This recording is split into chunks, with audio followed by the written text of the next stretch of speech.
Bonjour à tous. Dans cette vidéo, on va commencer un nouveau chapitre. C'est le chapitre sur le suite numérique. Dans ce chapitre, on va voir euh, principalement trois parties. Tout d'abord, on va commencer par la définition et le vocabulaire nécessaire lié aux suites numériques. On passe ensuite à vous présenter deux exemples fondamentaux des suites numériques qui sont les suites arithmétiques et les suites géométriques. Et dans la troisième partie, c'est la partie la plus importante, on va vous donner la définition de limite d'une suite et les propriétés liées à limite d'une suite numérique. Voilà, donc on va commencer par la première partie. Donc la définition, qu'est-ce qu'une suite numérique? Une suite numérique, c'est une application finalement. Une application dont l'ensemble de départ, c'est l'ensemble des entiers naturels. L'ensemble d'arrivée, c'est l'ensemble des réels ou bien de nombres complexes. Donc, une suite, c'est une application définie sur N, l'ensemble des entiers naturels, valeur dans R ou bien dans C. Voilà, on appelle cette application une suite numérique. Donc, juste, je vous donne un exemple. Si je considère, par exemple, cette application de N vers R, qui associe donc à chaque entier naturel. Donc, au lieu de noter x ici pour dire que c'est un entier naturel, on va considérer ici comme variable maintenant n, un entier naturel qui associe à chaque n un réel. On peut parler par exemple de racine de n. Et donc, d'une façon générale, pour les applications de R vers R, on a utilisé la notation F, V, H comme ça. Donc maintenant, pour les suites numériques, on va utiliser les lettres en minuscule U ou bien V ou bien W ou bien on peut aussi utiliser K par exemple pour dire c'est une suite numérique. Donc une suite numérique, c'est une application définie sur l'ensemble de départ, c'est l'ensemble des entiers naturels. L'ensemble d'arrivée, c'est l'ensemble des réels. Par exemple, dans cet exemple, bien sûr, on peut avoir une suite numérique à valeur complexe qui est associée, par exemple, à chaque entier naturel exponentiel in. Vous connaissez expo in, c'est quoi? C'est cosinus n plus i sinus n. Et donc, ça, c'est clair que le résultat ici, pour un entier naturel, le résultat est un nombre complexe dont la partie réelle ici, c'est cosinus, la partie imaginaire, c'est sinus n. Donc, maintenant, une suite numérique. La définition, c'est une application. Pour la notation, au lieu d'utiliser la notation des fonctions comme ça, U de n en précisant toujours l'ensemble de départ et l'ensemble d'arrivée et l'application, on peut écrire comme ça. U indice n au lieu de U appliqué à n. Donc, au lieu d'utiliser cette notation, qu'on utilise d'une façon générale pour les fonctions de variables réelles, on utilise cette notation. U indice n, c'est-à-dire la valeur de U pour n. Donc, voilà, U indice n. Donc, juste, je reprends cet exemple. Donc, on a U de 1 égale à quoi? Racine, et je remplace n par 1. Donc, racine de 1 qui est égale à 1. Donc, au lieu d'écrire U de 1, j'écris U indice 1 égale à 1. Et donc, de la même façon, U indice 2, c'est quoi? Je remplace n par 2. Tout comme les fonctions, c'est racine de 2. U3, c'est quoi? C'est racine de 3. U4 égale racine de 4. Donc voilà, c'est une application. Mais sauf ici, on peut pas écrire U de 1 demi, par exemple. Hein, je peux pas parler de U de 1 demi, parce que 1 demi n'est pas dans n. Et donc, on ne parle que dans l'ensemble de départ, on ne prend que des entiers U4, des entiers naturels. Donc voilà la définition. Une suite numérique est une application définie sur l'ensemble des entiers naturels à valeur réelle ou bien complexe. Donc on note comme ça U de n associé à chaque entier naturel U de n. Voilà un exemple ici, la fonction qui a tout entier naturel n associe son double. Voilà, qui associe à chaque n 2 fois n. Donc U appliqué à 0, c'est quoi? C'est 2 fois 0, c'est 0 donc. U appliqué à 1, c'est 2 fois 1, ça fait 2. U appliqué à 2, c'est toujours en remplaçant n par 2, ça fait 4. U de 3, je remplace n par 3, ça fait 6. Et voilà, je peux voir qu'une suite d'une façon générale, c'est une application tout simplement. Donc, voilà la notation maintenant. au lieu de noter comme une application, on va utiliser cette notation U indice N, ou bien U indice N entre parenthèses pour dire que c'est une suite. Donc, pourquoi on n'utilise pas cette notation? Voilà, j'explique la différence entre U indice N entre parenthèses, U indice N sans parenthèses.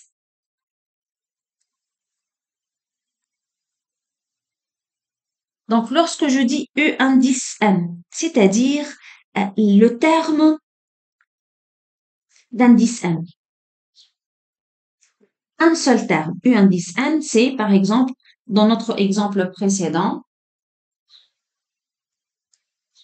voilà, on a dit racine de N. Donc, U indice N, c'est racine de N. Un seul terme, comme si N est fixé là. Mais si je fais des parenthèses comme ça, comme si je dis que N varie. N, c'est la variable ici. Je peux bien sûr ajouter sous la parenthèse comme ça un indice N pour dire ma variable, c'est N. Et elle, on peut encore ajouter, elle varie, elle peut prendre par exemple les valeurs à partir de 0, c'est-à-dire N égale à 0, ou bien N égale à 1, ou bien N égale à 2. Juste ici, je dis que N varie. Voilà. Donc, Euh, on considère par exemple U indice N égale 2N. Donc, je dis que N est l'indice de la suite. UN est le terme général. Par exemple, le terme d'indice 1, c'est quoi? C'est U1. U1, c'est quoi? C'est 2. Le terme d'indice 2, c'est U2. U2, c'est quoi? C'est 2 fois 2, ça fait 4. Donc, la suite est notée soit U comme ça, sans préciser la variable, ou bien UN entre parenthèses. Le terme d'indice N, le terme d'indice 1, c'est U indice 1. Le terme d'indice 2, c'est U indice 2. Le terme d'indice N, on le note comme ça, U indice N, ou bien UN comme on utilise la notation de fonction. Mais d'une façon générale, voilà, la notation qu'on utilise, c'est U indice N pour dire c'est le terme d'indice N. Donc, il ne faut pas confondre d'une façon générale terme, indice. Dans l'écriture U5, l'indice c'est 5. Et le terme d'indice 5 est égal à 25. Donc, le terme d'indice 5 égale à 25. Voilà comment je peux lire cette phrase. Et encore, il y en a une piège, il ne faut pas confondre U indice N plus 1 et U indice N le tout plus 1. Donc, voilà, vous voyez la différence. Par exemple, ici, c'est quoi U indice N plus 1? C'est-à-dire le terme d'indice N plus 1. Donc, pour la première notation, c'est le terme d'indice N plus 1.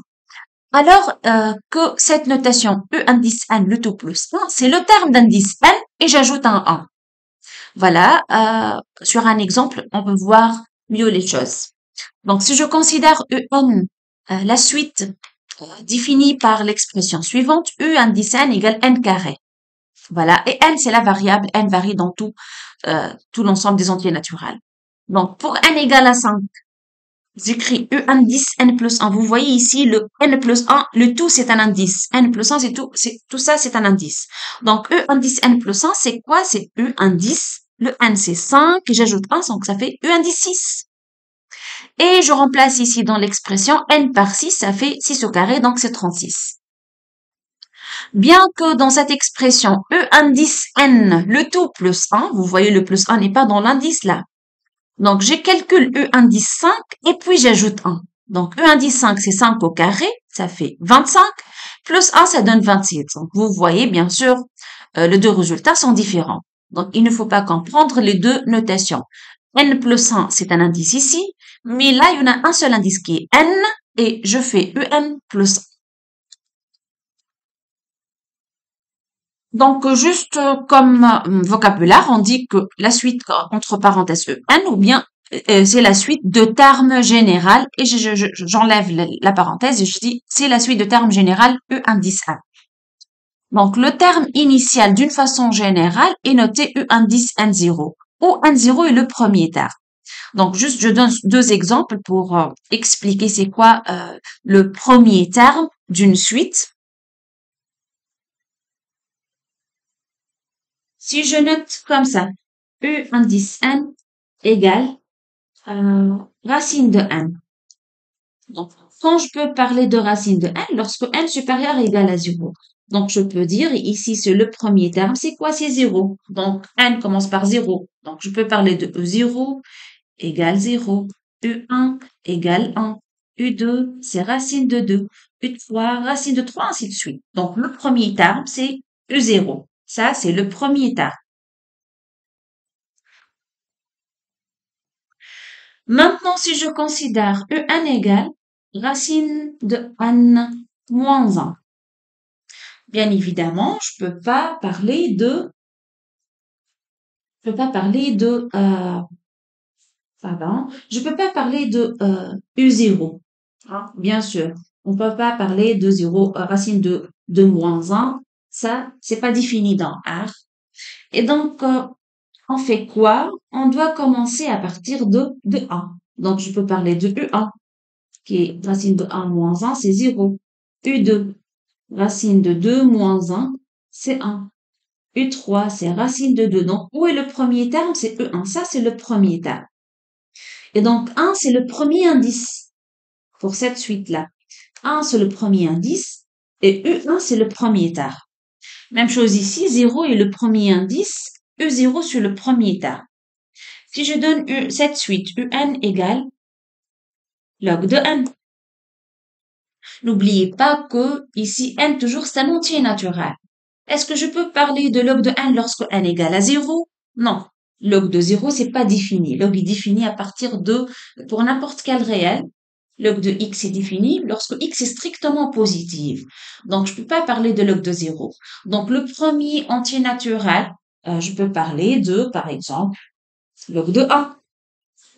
Je peux parler de log de 2, log de 3, ainsi de suite. Donc, c'est quoi le premier indice ici? Le premier indice, c'est 1. Le premier terme, c'est E indice 1 qui est ln ln de 1. Bien sûr, ln de 1, c'est 0. Donc, le premier indice, c'est 1. Le premier terme est 9. Donc, d'une façon générale, pour préciser le premier terme, on peut faire comme ça. Pour dire, le n commence à partir de n0. Par exemple, si je parle de en, c'est n-4, racine de n-4, je sais très bien que ici, je dois commencer à partir de quoi? De 4. Donc, voilà le premier indice qu'on note n0. Donc, le premier terme, c'est U indice n0, c'est-à-dire U indice 4. Donc, je reviens au cours. Voilà, donc, le terme initial d'une suite est noté U indice n0, où n0 est le premier entier naturel tel que la terme de la suite existe, c'est-à-dire c'est bien défini. Et voilà l'exemple que je vais donner. La suite, par exemple, racine de n-4. Donc, le premier terme, c'est pour n égale à 4. V4 égale à 0. Mais bon, dans la majeure partie des cas, dans la pratique, une suite est définie pour tout entier naturel d'une façon générale et le terme initial est alors E indice 0. Mais sauf dans des cas particuliers où, par exemple, pour 0 n'est pas défini, on peut commencer par U indice 1 comme premier terme. Si pour n égale à 1, c'est pas défini, on commence par 2, ainsi de suite. Donc, on va toujours fixer un premier terme à partir duquel la suite sera bien définie.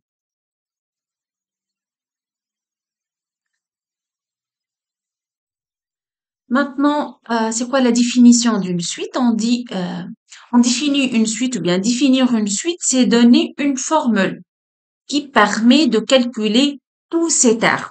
Donc, lorsque je donne la formule, donc à partir de la formule, je peux calculer tous les termes de la suite. Comme je donne l'expression d'une fonction. Donc, si je donne l'expression d'une fonction, je peux déterminer la valeur de cette fonction en tout point. C'est la même chose ici. Et donc, voilà, il y en a deux façons de définir une suite. Soit je donne la définition explicite, c'est-à-dire je donne la définition, voilà, l'expression pour tout entier naturel n.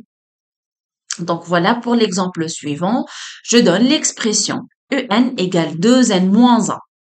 Et je dis, voilà, ceci est pour n'importe quel entier naturel.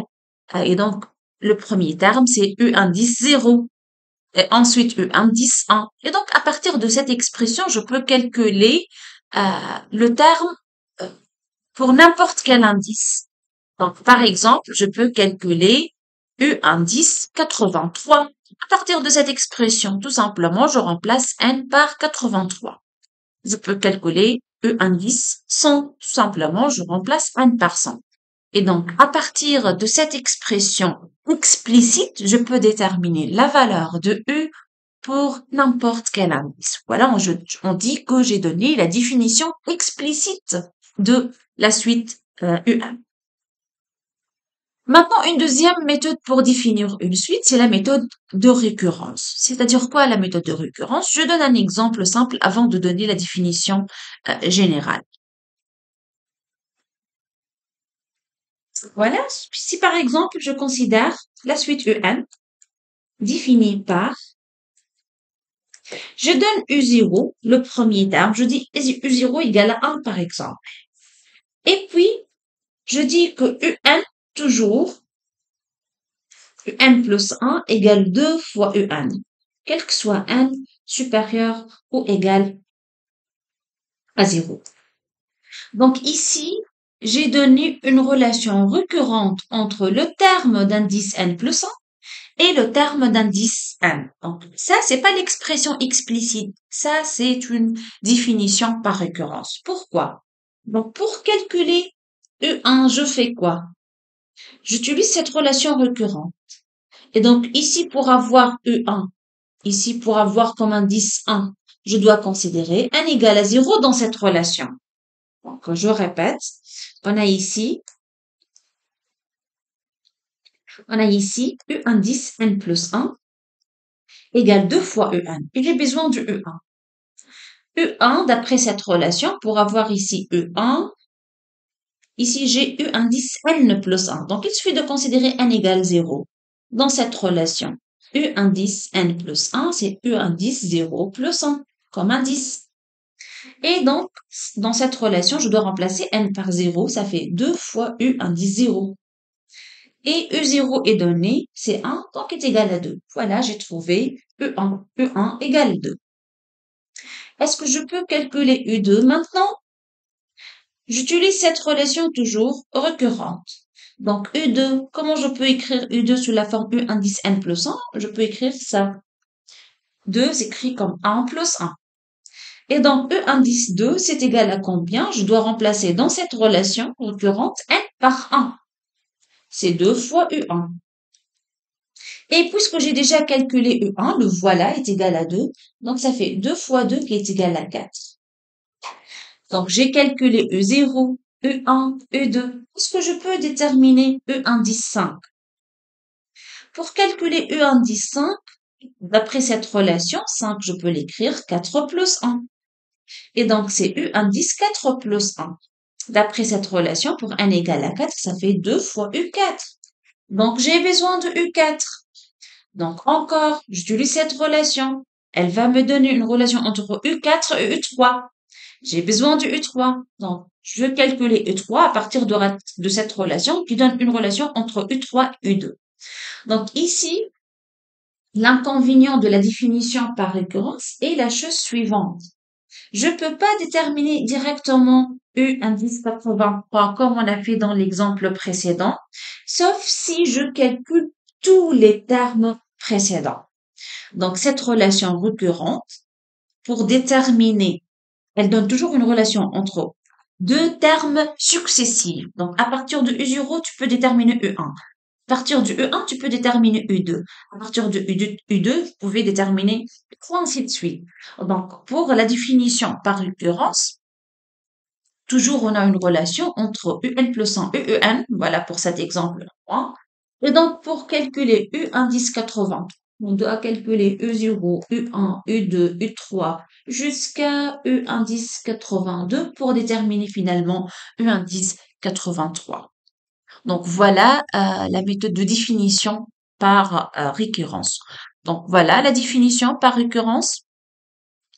U1 défini par récurrence est donné par son premier terme. Donc toujours, on va donner le premier terme.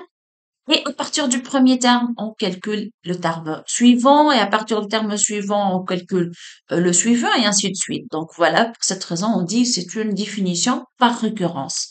Voilà, on donne UN0 à quoi est égal et puis une relation entre UN plus 1 et UN.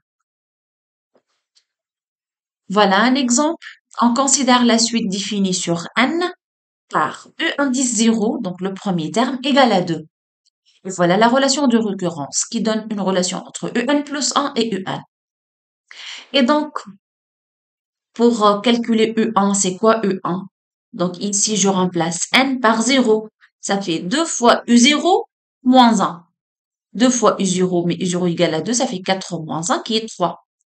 Donc, pour calculer U indice 2, U indice 2 dans cette relation, pour avoir U indice 2, je remplace N par 1. Donc, ça fait 2 fois U1 moins 1. 2 fois U1 moins 1, donc ça fait 2 fois 3 moins 1. J'ai utilisé ici le fait que U1 égale 3. Donc voilà, 2 fois U1 moins 1. U3, donc j'utilise U2, 2 fois U2 moins 1, et ainsi de suite. Donc dans ce cas, pour calculer un terme de la suite, il faut avoir calculé au préalable le terme précédent. Maintenant, on va passer à préciser si une suite est monotone ou pas, comme les fonctions. Donc, on va parler d'une suite croissante, une suite décroissante ou bien d'une suite qui n'est pas monotone. Donc, qu'est-ce qu'une suite croissante? Une suite est dite croissante si on a la propriété suivante.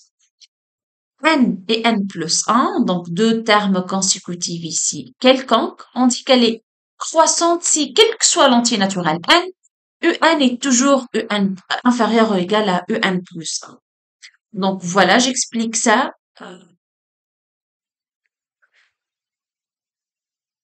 Donc ici, vous savez que toujours, pour les entiers naturels, ça c'est N inférieur à N plus 1, quel que soit l'entier naturel N. Et donc, d'après la définition d'une fonction croissante, elle est croissante, je rappelle, f est croissante quand si x inférieur à y, il faut avoir f de x inférieur à f de y. Donc, on va utiliser cette définition et on va parler maintenant des suites. Puisque n inférieur à n plus 1, donc en est dite croissante, c'est quoi? Croissante, une flèche comme ça. Est dite croissante si u de n inférieur ou égal à en plus 1, toujours, quel que soit l'entier naturel n. Ou bien, avec la notation des suites, on peut dire U indice n est toujours inférieur à n plus 1, quel que soit l'entier naturel n. Dans ce cas, n est une suite croissante. Bien sûr, si ici j'ai pris l'ensemble des entiers naturels, c'est-à-dire comme si le premier terme, on peut commencer par 0. Si on peut pas commencer par 0, on commence à partir de n0, alors on peut dire, quel que soit n supérieur ou égal à n0, n inférieur à n plus 1. Dans ce cas, je dis que la suite est croissante. Donc, bien sûr, vous savez que, par exemple, la suite UN égale N plus 1. Bon, au carré, par exemple. On va vérifier si elle est croissante ou pas. Je dois comparer UN et EN plus 1, supérieur ou bien inférieur. Bon, l'une des méthodes pour comparer, on fait la différence. Donc, on veut comparer, donc on fait quoi? UN plus 1 moins UN. Et on calcule. Si la différence est positive, donc En plus 1 plus grand toujours à En, et dans ce cas, la suite est croissante. Si cette quantité est négative, donc En plus 1 est toujours inférieur à En, et donc cette suite est décroissante. Donc par exemple, dans cet exemple, N plus 1 moins En égale à combien? Donc N plus 1 au carré moins N carré. Ici, on a la forme A plus B au carré. On peut appliquer la formule C à carré, ça fait N carré plus 2ab plus 2 fois n plus b carré, ça fait 1 au carré moins n carré. Et donc, je peux simplifier n carré moins n carré, ça fait 2n plus 1. Est-ce que ceci est positif? 2n plus 1. 2n plus 1. N'oubliez pas, n est un entier naturel. Donc, n supérieur égale à 0. Donc, 2n supérieur égale à 0. Et j'ajoute encore quelque chose de positif, donc c'est clair que ceci est positif, quel que soit l'entier naturel n. Et donc, on a UN plus 1 plus grand que UN, et ceci est vrai, quel que soit n. Et donc, la suite UN. Cette suite-là, de terme général n plus 1, donc je peux dire la conclusion UN est une suite comment? Croissante.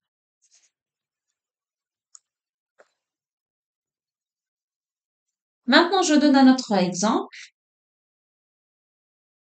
Si je considère EN égale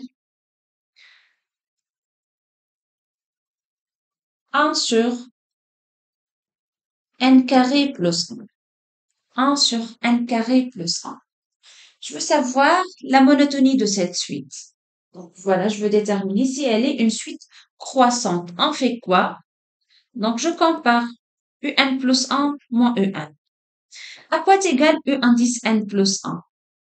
Je dois ici remplacer ce N par N plus 1. Donc il faut faire attention, c'est N plus 1 le tout carré. Comme ici on a N au carré, donc je remplace le N par N plus 1. Ça fait N plus 1 au carré.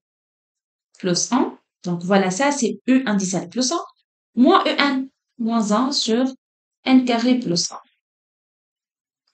Et donc, je dois réduire au même dénominateur. Donc, je multiplie n carré plus 1 moins n plus 1 au carré plus 1, voilà, divisé par le produit. N carré plus 1 fois n plus 1 le tout carré plus 1. Donc, j'ai réduit au même dénominateur. Et maintenant, toujours, mon but est de savoir le signe de cette expression. Donc, n carré plus 1 moins, ici j'utilise la formule a plus b au carré, ça fait combien? N carré plus 2n plus 1. Donc tout ça c'est pour n plus 1 carré. N'oubliez pas, moins 1. Je simplifie. On va simplifier. Donc juste j'écris le dénominateur. Voilà. Et maintenant je vais voir qu'est-ce qu'il y a comme simplification. N carré, ici moins n carré, qu'est-ce qu'il va rester? Moins 2n plus 1 divisé par n carré plus 1 fois n plus 1 au carré plus 1. Donc, cette quantité, c'est positif. 1 réel au carré plus 1, c'est positif. Ceci encore est positif. Et 2n plus 1 encore positif parce que n est positif. Donc, tout ça est positif. Avec le signe moins, ça sera toujours négatif. Quel que soit l'entier naturel n, donc on peut dire que n plus 1 moins un toujours négatif, quel que soit n, c'est-à-dire la suite est comment? N'est pas croissante, on va dire maintenant est décroissante. Donc, c'est quoi la définition d'une fonction? D'une suite, pardon, d'une suite croissante. Voilà la définition. Une suite est dite croissante si UN est toujours le terme UN inférieur à UN plus 1, c'est-à-dire U0 inférieur à U1 et U1 inférieur à U2, U2 inférieur à U3, U3 inférieur à U4, ainsi de suite. Examinons maintenant la monotonie de cette suite récurrente. Vous pouvez voir cette fois, j'ai donné une suite qui définit par récurrence. Et on s'intéresse à la monotonie de cette suite. Est-elle une suite croissante? Donc, UN ici, E0 c'est 0, le premier terme est nul, et on a UN plus 1 est donné par UN, le terme précédent, plus 2. Et on s'intéresse à la monotonie, comme j'ai bien dit. Donc, on fait quoi? La différence, UN plus 1 moins UN.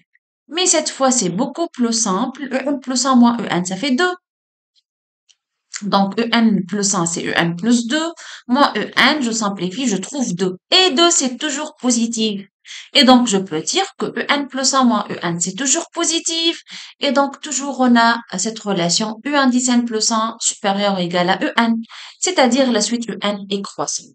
Voilà, donc, on a vu deux exemples pour une suite définie d'une manière explicite et une fonction, bien une suite, pardon, une suite définie par récurrence. Comment je peux déterminer toujours si la suite est croissante ou pas?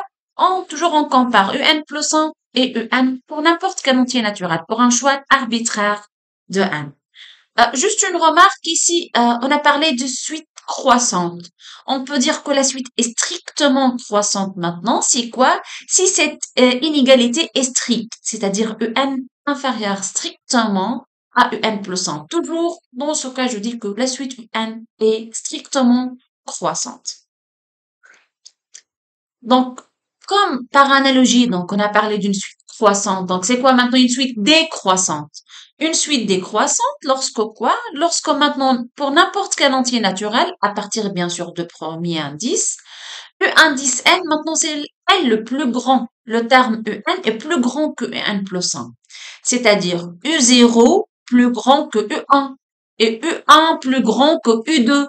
U2 plus grand que U3, U3 plus grand que U4 et ainsi de suite. Donc on peut dire que cette suite alors est décroissante. Elle décroît. Donc à chaque fois j'augmente n, les suites ou bien le terme général diminue. Voilà un exemple. Si je considère cette suite, voilà, j'ai donné un exemple maintenant d'une suite définie par récurrence. U0 égale 0 et U indice n plus 1 égale UN moins 7. Donc ici, vous pouvez voir U0 égale 0. U1, si vous voulez calculer U1 à partir de cette relation de récurrence, U1 égale à quoi? U0 moins 7. Mais U0 égale 0, ça fait moins 7. Donc U1 égale à moins 7. U2 égale à quoi? Toujours le terme précédent, moins 7. Donc, U2, c'est moins 14. Et ainsi de suite. Donc, ça se voit que la suite, elle diminue. Mais voilà comment faire pour démontrer. On peut pas donner deux exemples et on dit voilà, elle diminue. Non, on doit démontrer que cette inégalité est vraie, quel que soit l'entier naturel n. Non, seulement pour U0, U1, U2, U3, on vérifie pour trois termes et on dit voilà, ça a été bien marché. Donc, non, ça marche pas comme ça.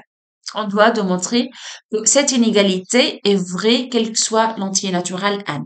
Donc, on fait la différence, on calcule la différence pour n'importe quel entier naturel n. Un plus 1 moins Un. Donc, Un plus 1 sur Un moins 7, moins Un, je simplifie, je trouve moins 7 qui est toujours négative. Donc, Un plus 1 est toujours inférieur à Un et donc la suite est décroissante. Voilà un exemple comment je prouve une suite décroissante pour une suite récurrente. Bien sûr, je dis qu'elle est strictement décroissante si cette inégalité sera stricte, c'est-à-dire quel que soit l'entier naturel n, Un est strictement supérieur à U indice n plus 1. Il faut faire attention. C'est pas toujours la suite soit croissante, soit décroissante. On peut avoir des suites qui sont ni croissantes, ni décroissantes. Je donne un exemple. Un égale moins 1 demi à la puissance 1. On peut penser à U indice n plus 1, donc c'est moins 1 demi à la puissance n plus 1.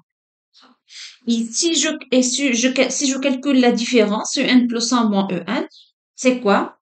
Moins 1 demi à la puissance n plus 1 moins 1 demi à la puissance n. Et je peux mettre en facteur le terme moins 1 demi à la puissance n. En facteur de quoi? Ici, c'est moins 1 demi à la puissance n fois moins 1 demi, moins, ici, moins 1 demi à la puissance n fois moins 1. Voilà, j'ai mis moins 1 demi à la puissance n en facteur commun. Et maintenant, ça fait moins 1 demi à la puissance n, moins 1 fois moins 1 plus moins 1 demi, pardon, c'est moins 3 demi. Et maintenant, on va étudier le signe de cette expression. C'est le produit de deux réels. Ça, c'est négatif, on est sûr. Mais maintenant, ça, tout dépend de la parité de n. Donc, je peux pas dire que ceci est toujours négatif, quel que soit n. Non, peut-être pour des n qui sont pour les entiers naturels impairs, ça sera positif. Et je peux pas dire que c'est toujours positif, quel que soit n, non, parce qu'on peut avoir pour les entiers naturels pairs, ça sera positif, négatif. Donc, vous voyez ici, on peut pas dire ni c'est toujours négatif, ni c'est toujours positif. Et donc, cette suite n'est pas monotone. Elle n'est ni croissante, ni décroissante. D'ailleurs, on peut voir ça sur des exemples. U0 est égal à combien? Moins 1 demi à la puissance 0, c'est 1. U1 est égal à quoi? Donc, je remplace ici n par, là, je remplace n par 1, ça fait moins 1 demi à la puissance 1, qui est moins 1 demi. Donc, on remarque que U1 est plus petit que U0. Mais je peux pas dire qu'elle est décroissante. Je dois vérifier pour n'importe quel indice n. U2 égale à quoi? Maintenant, c'est moins 1 demi à la puissance 2. C'est un quart. Mais vous voyez ici U0 inférieur à U1 et U1 plus grand que U2. Donc, elle ne garde pas la même monotonie. U0 plus petit que le terme suivant. U1 n'est pas plus petit, il est plus grand que U2. Donc, n'est pas monotone. Elle ne garde pas une seule monotonie. Donc, on peut voir ça sur des cas. Voilà. Juste, je donne quelques graphes. Ici, une suite UN, elle est croissante. Voilà U0. Ensuite, U1, voilà, il est plus grand que U0. U2 est le plus grand que U1. Encore U3, U4, U5, plus grand que U4. Vous pouvez remarquer ici, ça c'est U5, U6, U5 et U6 sont égaux. U7, 8, 9, ainsi de suite. Donc, je peux remarquer que la suite, elle fait quoi? Elle est croissante. Je peux pas dire elle est strictement croissante parce que ici, on a E5 égale E6. Donc, je peux dire inférieur égal. Je peux pas dire strictement inférieur. Donc, ça, c'est une suite croissante. Celle-là, maintenant, je peux remarquer E0 strictement inférieur à E1, E1 strictement inférieur à E2, strictement inférieur à E3, ainsi de suite. Elle croît strictement. Donc, elle est strictement croissante, cette suite. Cette suite-là, voilà U0 est le plus grand cette fois que E1 et E1 plus égal à E2. E2 plus grand que E3. E3 plus grand que E4, plus grand que E5, plus grand que E6, ainsi de suite. Donc, cette suite, elle est décroissante. À chaque fois, j'augmente l'entier, l'indice, la suite, elle décroît, elle diminue.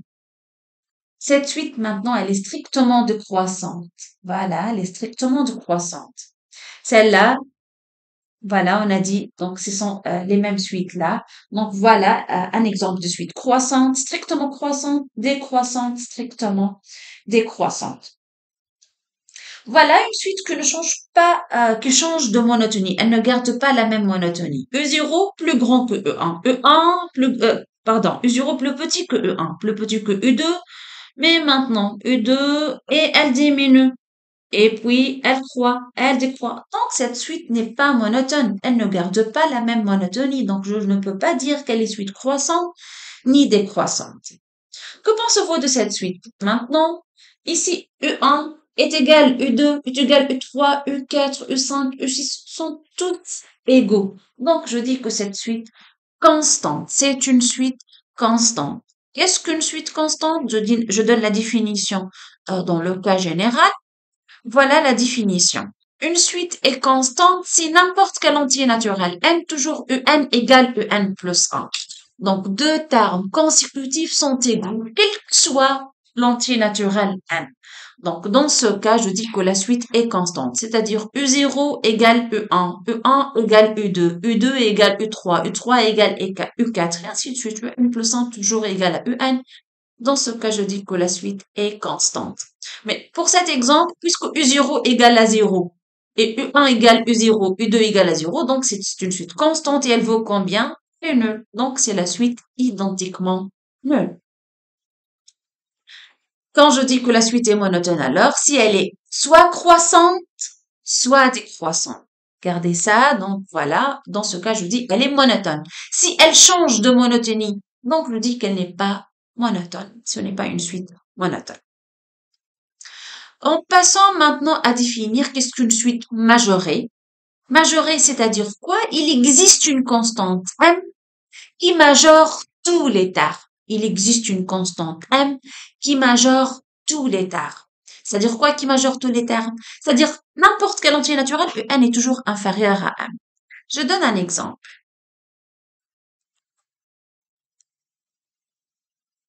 Donc, je considère la suite UN définie par l'expression suivante. UN égale 1 sur n carré plus 1. Donc, on va démontrer que la suite est majorée. Pourquoi elle est majorée? Je dois chercher une constante n telle que, quel que soit l'entier naturel n, n'importe quel terme, un inférieur à n. Donc, on va chercher n. Je pense que si je considère m égale à 1, ça marche très bien. Pourquoi? Parce que n carré plus 1 est toujours supérieur à 1. C'est et plus une quantité positive. Donc, c'est supérieur à 1. Maintenant, je passe à l'inverse. 1 sur n carré plus 1, certainement, c'est inférieur ou égal 1 sur 1, qui est égal à 1. Donc, qu'est-ce que j'ai démontré? 1 sur n carré plus 1 inférieur ou égal à 1. Et ceci est vrai, quel que soit l'entier naturel n. Quel que soit l'entier naturel n. Et donc, la suite un est majorée. On peut dire qu'elle est majorée par, j'écris comme ça, je parle de la suite est majorée par 1. Maintenant, si je considère une deuxième suite, je note Vn, la suite définie par Vn égale n carré. Qu'en pensez-vous? Est-elle majorée? La suite de termes général n carré est-elle majorée?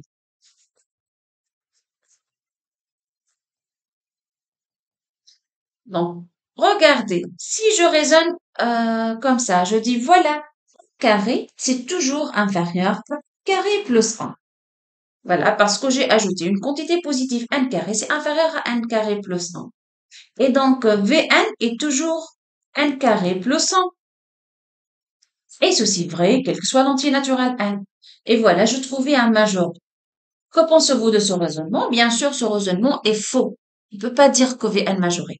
Pourquoi? Parce qu'on a dit on doit avoir l'existence de n indépendamment de l'indice n. Donc, il existe n qui majore. Donc, on a dit il existe n tel que quel que soit l'entier naturel n, Vn inférieur à 1. Donc, il faut que le n ne dépend pas de n. Ici, tout dépendra, c'est-à-dire V1 inférieur à quoi? 1 au carré plus 1, ça fait 2.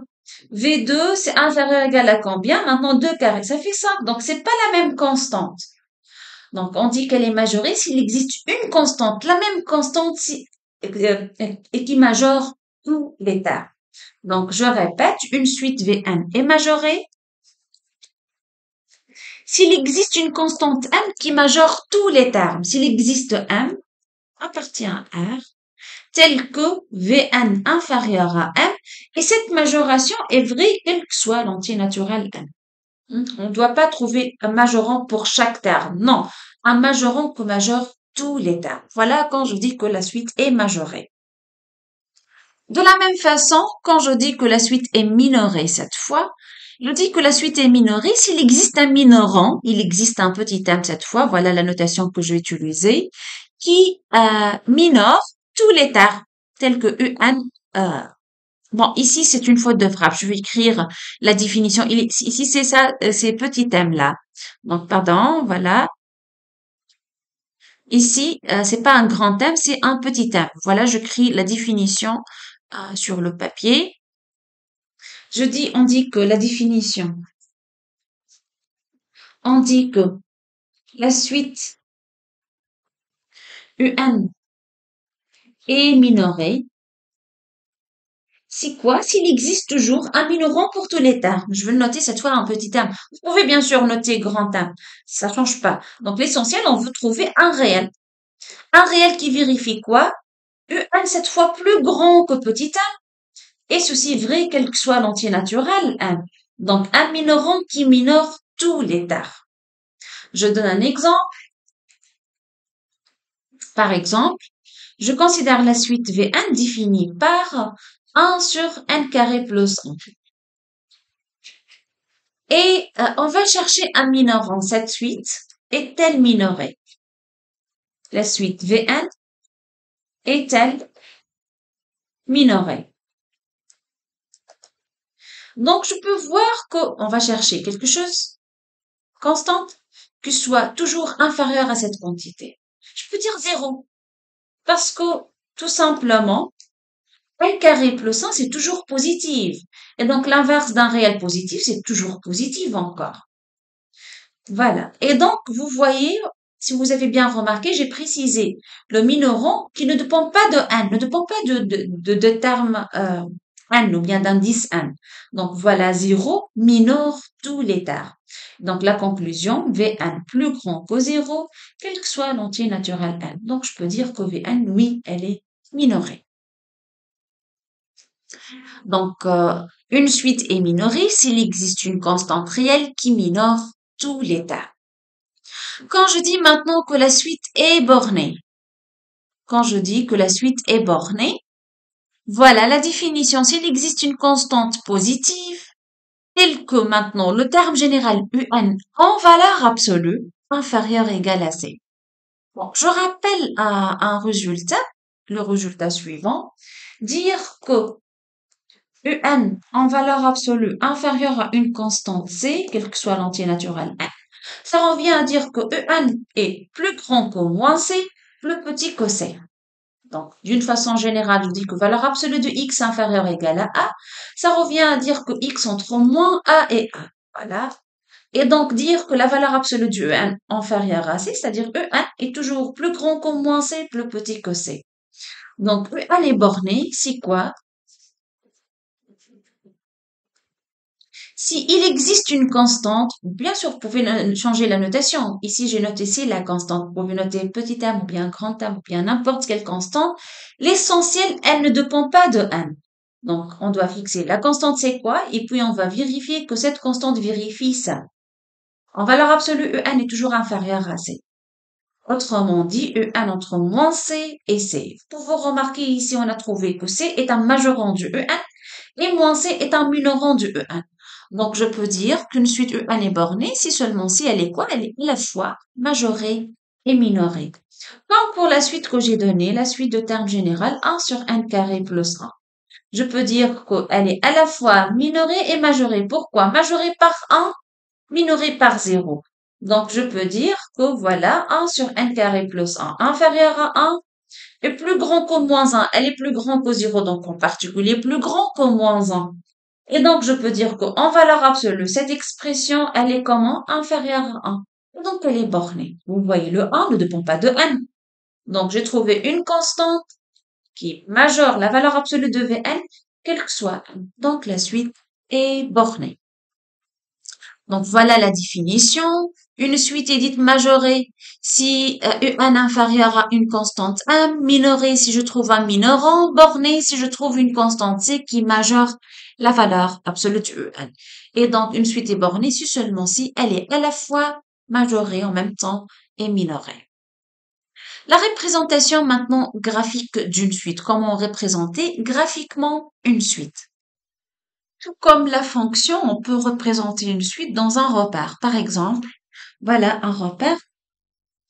Mais ici, on a besoin que des réels ou bien des réels positifs parce qu'on va considérer des entiers naturels. Donc 0, 1, 2 sur l'axe des abscisses, voilà 4, 5, 6, 7, 8, ainsi de suite, 9, etc. Voilà. Et donc ça, c'est pour les entiers naturels n et ça pour u de n. U de n, c'est un réel. Donc, on peut avoir u de 0 négatif ou bien positif, u de 1 positif ou bien négatif. Donc, voilà, 3, 4, 5, ainsi de suite, moins 1, moins 2, moins 3, moins 4, ainsi de suite. Voilà. Et donc, comment je peux, par exemple, la suite de termes général que n égale 1 plus n, par exemple. Donc, je commence par le premier terme. Le premier terme, c'est quoi? U indice 0. U indice 0, c'est quoi? 1 plus 0, c'est 1. Voilà, je, je, je fais un point comme ça. U1, maintenant, c'est quoi U1? Je remplace n par 1, ça fait 2. Donc, U1 égale 2. Pour n égale à 2, U3 égale 3. U4, ici U1 égale 2, U2 égale 3, U3 égale 4, ainsi de suite. Donc, vous voyez la représentation graphique d'une suite, ce sont des points parce que U est défini sur l'ensemble discret M, cette fois. Donc, on voit que 2 points. Et à partir de points, on peut voir même le sens de variation de la suite. C'est clair que la suite est ici est croissante, bien sûr. Voilà, donc si on a une suite UN définie explicitement, je peux considérer par exemple UN égale, un autre exemple, UN égale 2 moins 1 par exemple, voilà, bien VN. VN égale 2 moins 1. Donc U0 cette fois égale à combien? Je change la couleur juste. U0 égale à combien? Je remplace N par 0, ça fait 2. Voilà, V0. V1, c'est 2 moins 1. 2 moins 1, c'est-à-dire c'est combien? C'est 1. Voilà, ça c'est V0, V1. V2 égale 0. V3 maintenant c'est quoi? 2 moins 3, ça fait moins 1. Moins 4, ainsi de suite. Vous voyez, elle est une suite décroissante cette fois. Voilà donc la représentation graphique lorsqu'il s'agit d'une suite définie d'une manière explicite. Soit encore, je peux voir ça, UN, c'est une fonction. Je peux introduire la fonction f de x égale à 1 plus x, qui est une fonction affine.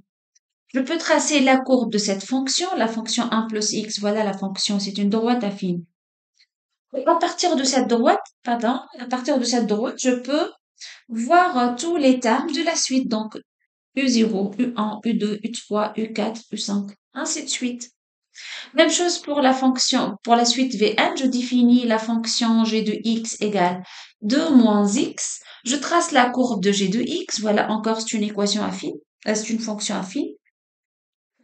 Et à partir de la courbe de cette fonction, je peux voir tous les points ici. G de 0, G de 1, G de 2 coïncident bien sûr avec les termes généraux de la suite. Donc, pour une suite définie d'une manière explicite, la représentation graphique, c'est toujours donné par les points à n d'abscisse n et d'ordonnée un. Donc voilà, pour une suite définie d'une manière explicite, on place directement tous les points n de coordonnées n, en. Donc n sur l'axe des abscisses, en sur l'axe des ordonnées pour avoir le point à n. On peut encore introduire la fonction f, puisque un est une fonction en n si elle est donnée explicitement. Et un est l'ordonnée de points de la courbe représentative de f, bien sûr, d'abscisse n. Comme dans l'exemple suivant, vous pouvez voir ici, en c'est racine de n plus 1. Donc, elle est une fonction de n. C'est quoi cette fonction? La fonction qui est associée à chaque réel, racine de x plus 1.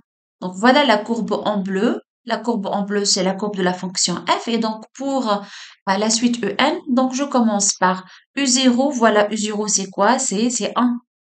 Voilà, u0, c'est ce point-là. U1, c'est racine de 2. Voilà, ça, c'est racine de 2. U2, c'est racine de 3, de 3, ainsi de suite. Donc, voilà le point. À partir de la courbe, je peux je peux représenter graphiquement la suite U1.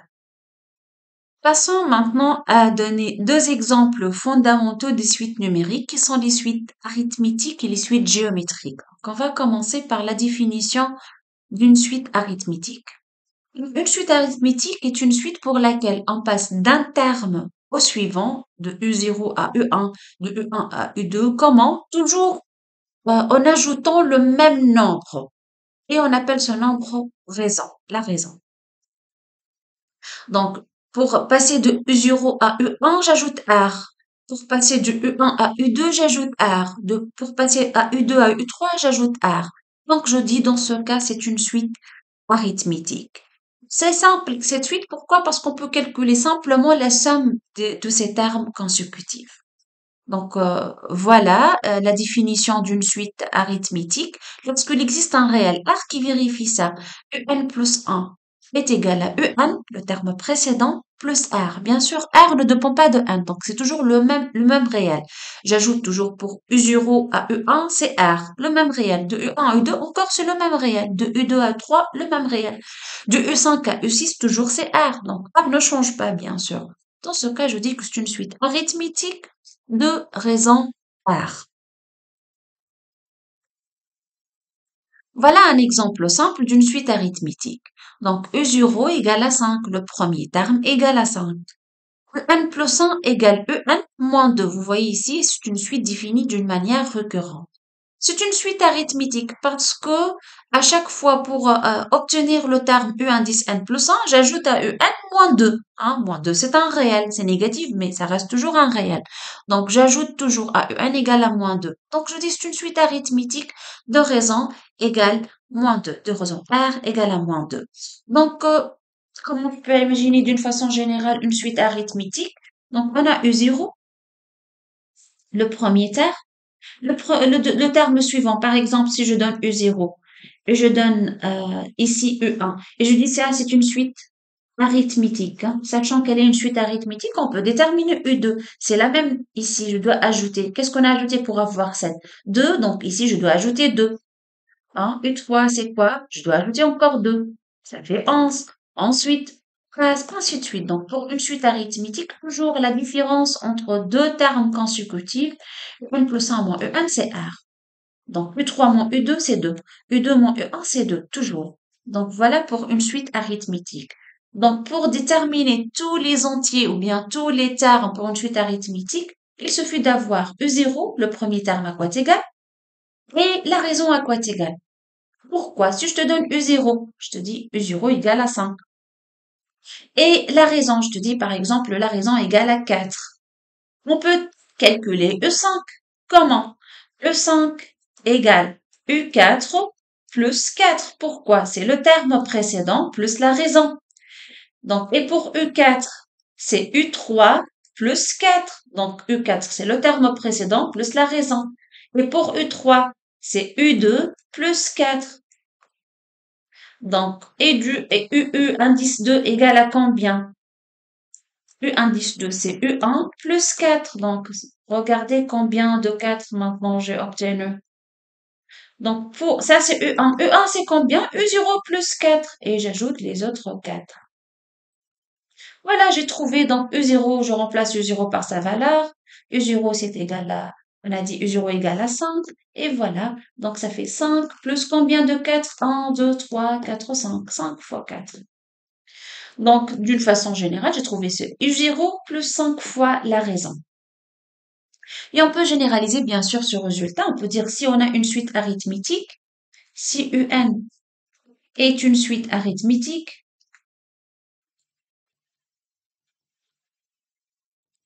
alors, bien sûr, je dois préciser avec le premier terme U0 un réel dans R quelconque et la raison R. Alors, dans ce cas, le terme général UN est égal à quoi? U0 plus N fois R. Voilà, donc le premier terme, et je répète une fois R, parce que hum, pour passer d'un terme au terme suivant, j'ajoute à chaque fois R. J'ajoute R.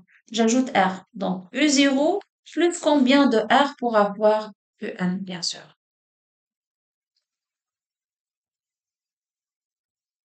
Donc voilà pour les suites arithmétiques. On a dit, si je donne un exemple pratique, soit un livre avec un taux d'intérêt simple annuel de 5%. Alors, on y place un capital de 100 euros par exemple. Donc, pendant tous les ans, les intérêts sont calculés sur ce capital de départ, c'est-à-dire 100 euros fois 5%, fois 5 sur 100 est égal à 5. Donc, si je note UN le montant sur le livre au bout de 1 année, on a donc, au début, c'était 100 euros. Après 1 an, on va avoir 105, on va ajouter 5 euros. Après 2 ans, on va avoir 2 fois 5, 100 plus 2 fois 5, donc 110. Et donc, je peux avoir d'une manière générale, U indice n plus 1 égale UN plus 5. La valeur dans l'année précédente plus 5. Et donc, c'est une suite arithmétique de raison 5. Donc, c'est qu'il faut garder pour la suite, pour que la suite soit une suite arithmétique, il faut toujours que la différence entre UN plus 1 moins UN soit une constante. Et cette constante s'appelle la raison de la suite arithmétique. Donc, pour passer d'un terme P à un terme N, je fais quoi? Je fais UN égale UP, le terme P1, plus combien de termes entre N et P, donc N moins P fois R. Voilà la formule générale. En particulier, si je commence par U0 le premier terme, donc UN égale U0 plus N fois R, comme j'ai expliqué dans l'exemple précédent. Donc ici, par exemple, sur cet exemple, est-ce que c'est une suite arithmétique? Oui, c'est une suite arithmétique. De premier terme 5, ici c'est une suite arithmétique. De premier terme 5, et de raison combien? La différence entre UN plus 1 et UN égale à 2. Donc je dis c'est une suite arithmétique. De premier terme 5, de raison 2. Et donc comment on peut déterminer UN dans le cas général? C'est le premier terme 5 plus N fois la raison, c'est-à-dire N fois 2.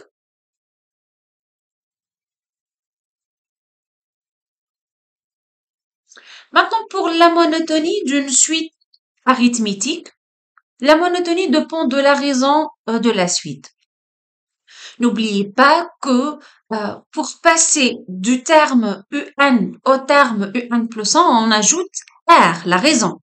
Et donc, si j'ajoute une quantité positive, Donc, n plus 1 va être plus grand.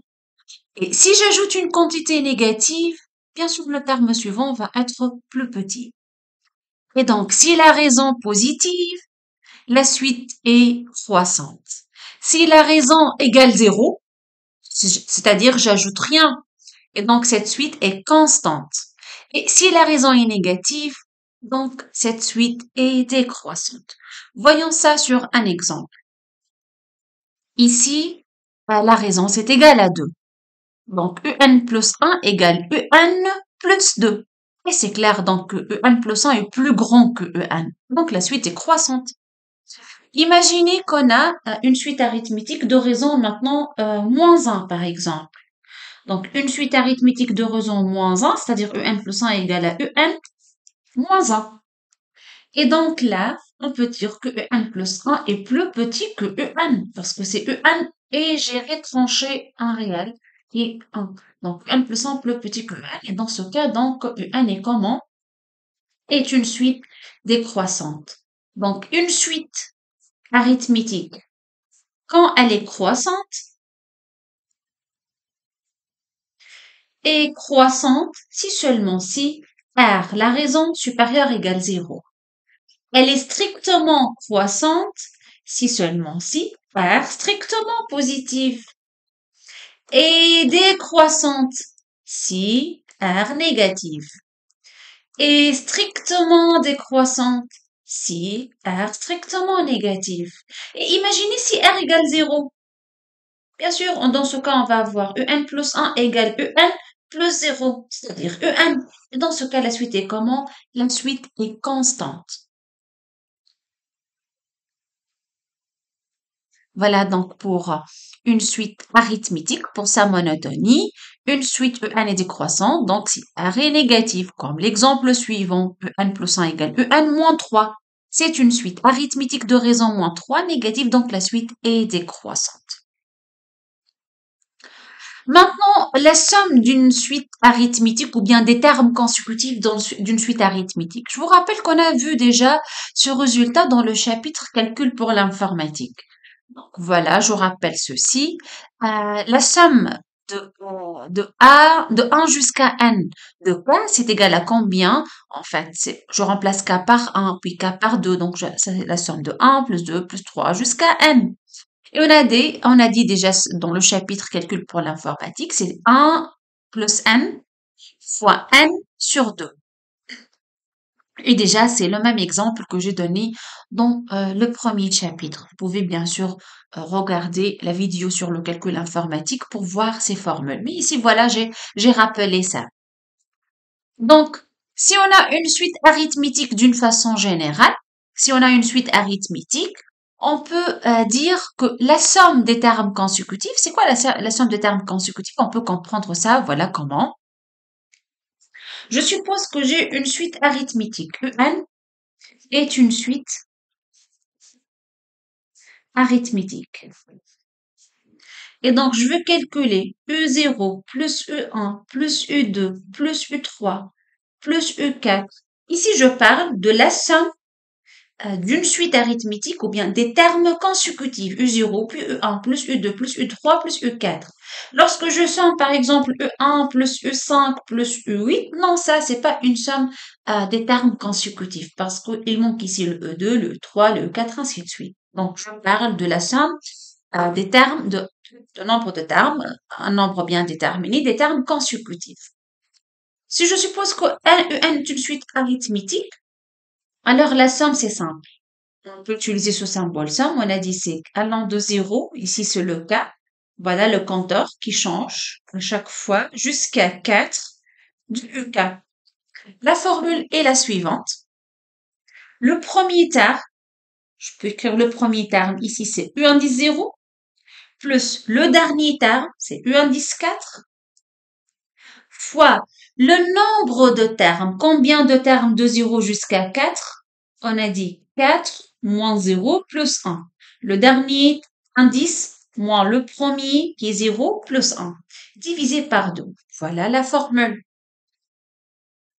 Donc, pour la somme des termes consécutifs d'une suite arithmétique est donnée par la formule suivante. La somme de UK, K ici commence d'un premier terme que je note N0 jusqu'à N. C'est quoi? Le premier terme plus le dernier terme fois le nombre de termes N moins N0 plus 1 sur 2. Voilà la somme d'une suite arithmétique. Bien sûr, la somme des termes consécutifs, je répète, d'une suite arithmétique. Donc, sur un exemple, je considère une suite arithmétique de premier terme 5 et de raison 2. Et je veux déterminer la somme de tous les termes de 0 jusqu'à 19. Donc, je veux calculer U0 plus U1 plus U2 plus U18 plus U19. Alors, je fais quoi? Tout simplement, la somme, c'est U0, le premier terme, plus le dernier, qui est U1 19, fois le nombre de termes, c'est-à-dire 19 moins 0 plus 1, le tout sur 2. Et maintenant, pour U0, c'est simple, c'est donné, est égal à 5. U19, maintenant, j'ai pas la formule, mais je sais que c'est une suite arithmétique. Donc, UN est égal le premier terme plus N fois R. On a dit ça. Donc, j'applique ça pour N égale 19. Donc, est égal U0, c'est 5, plus la raison, c'est 2 fois 19. Et on a trouvé 43.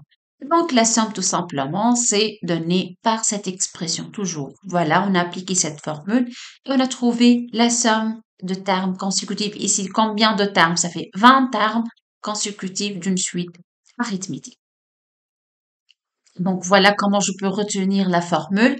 La somme d'une suite arithmétique, de termes consécutifs d'une suite arithmétique, premier terme plus dernier terme, fois nombre de termes sur 2. Je passe maintenant à un deuxième exemple des suites numériques qui sont les suites, on va parler des suites géométriques. Qu'est-ce qu'une suite géométrique? Alors, une suite géométrique est définie par son premier terme et sa raison.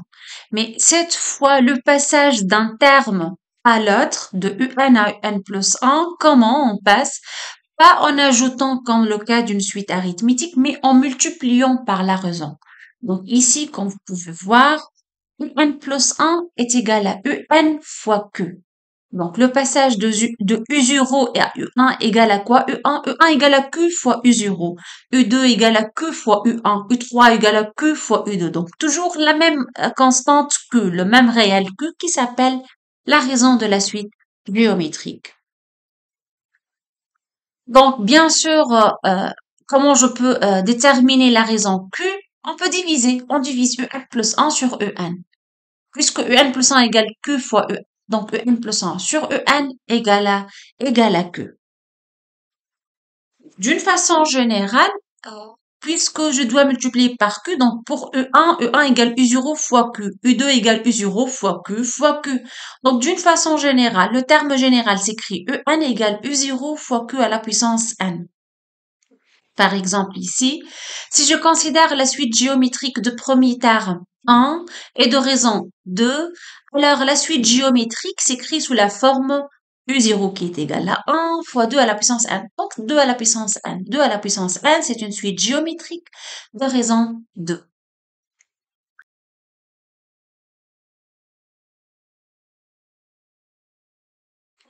Examinons quelques exemples des suites géométriques. Par exemple, la suite suivante, En égale 3 à la puissance n. Est-elle une suite géométrique? Oui. Pourquoi? Parce que si je fais En plus 1 sur En plus 1 c'est 3 à la puissance n plus 1 divisé par 3n. Et donc la division donne 3. Donc cette suite Un, je dis, est une suite géométrique de raison combien? De raison 3. Je donne un deuxième exemple. Si je considère Vn égale 3 demi à la puissance n. On dit que c'est une suite géométrique aussi de raison 3 demi. Donc ici, R égale 3 demi.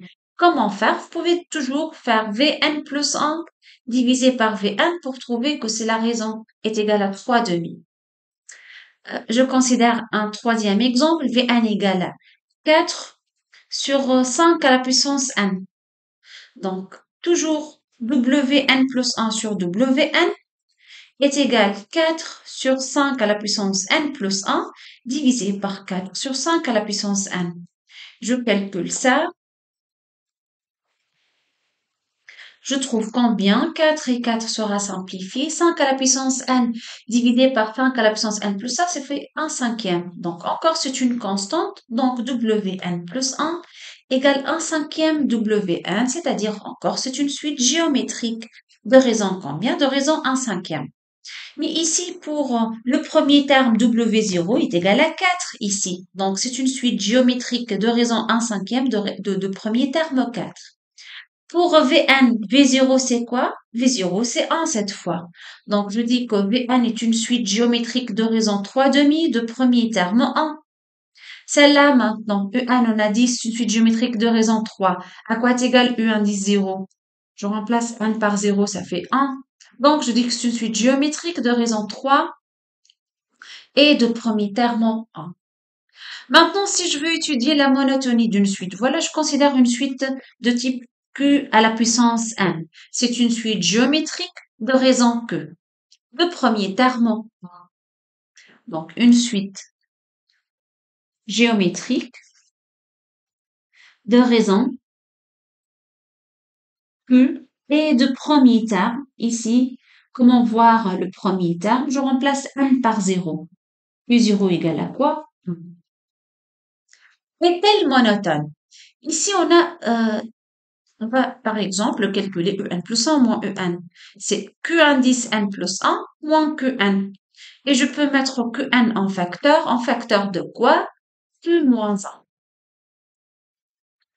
Et donc, vous pouvez remarquer que si Q supérieur ou égal à 1, donc en particulier Q est positif, donc ça c'est positif, Q plus grand que 1, ça c'est positif, donc on peut dire que En plus 1 plus grand que En. C'est-à-dire la suite est comment? Est croissante. Donc si la raison d'une suite géométrique Q à la puissance n est plus grand que 1, cette suite est croissante. Maintenant, si Q toujours positif, mais la raison est inférieure à 1. Donc Q positif, donc Q à la puissance n positif, mais Q inférieur à 1, cette fois Q moins 1 négatif. Positif fois négatif est négatif. Donc En plus 1 cette fois plus petit que En et donc la suite Q à la puissance n est comment? Est décroissante. Donc si Q plus grand que 1, croissante. Entre 0 et 1, décroissante. Si maintenant Q est négative, dans le cas où Q, bon, si Q égale à 0, voilà, on va commencer le cas où Q égale à 0. Si Q égale 0. Donc, la raison est nulle. Donc, En plus 1, on a dit, c'est Q fois En. Voilà. C'est toujours nul. Et donc, c'est une suite constante là. Si Q égale à 1, encore, En plus 1 égale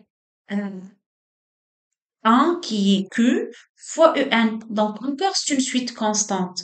Que ce soit Q égale à 0 ou bien Q égale à 1, c'est une suite constante.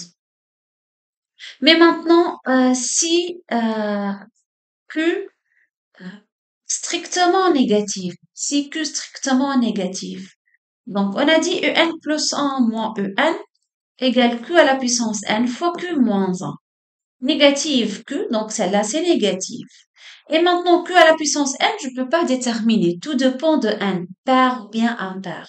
Donc, si la raison est négative, donc En n'est pas une suite monotone.